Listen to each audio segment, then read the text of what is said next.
Mpaka sasa wanufaika ni maboma 500 mpaka muda huu, ambao ni sawa na watu 10,000, lakini tunataka tutoke kutoka 10,000 na kuelekea watu 100,000. Kwa lengo la haya yote kwa leo, maana yake ni kwamba tunataka tuongeze nguvu kwa kuwashirikisha wadau mbalimbali, wadau wa maendeleo wa nje na ndani ya nchi, pamoja na wananchi kwa ujumla. Naendelea kuhangaika kuhakikisha vijiji 7 ambavyo vilikuwa vinatakiwa vipate maji na Losi Mingori ikiwa sehemu yake, mradi ule unaendelea vizuri na maji yale yanapanda. Nataka niwaambieni kabla sijamaliza kipindi changu cha miaka 5, maji yatafika Losi Mingori. Niulizeni ndani ya miaka 5 maji yako wapi Losi Mingori?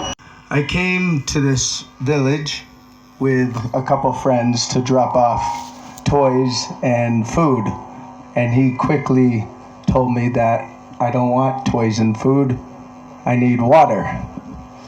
Alipokutana na mimi akaleta toys, akaniletea toys, nikamwambia kwa kusema ukweli hatuhitaji toy.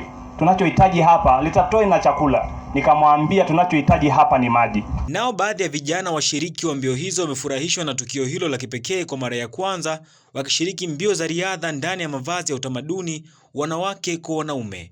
Kwa sababu sisi ni Wamasai, ndio tumependa tu kuvaa tuonekane kwamba tunakimbia na hizi nguo zetu, kila mtu aone kwamba leo Wamasai ndio wanakimbia kwa ajili ya tengi, kwa ajili ya ushindi.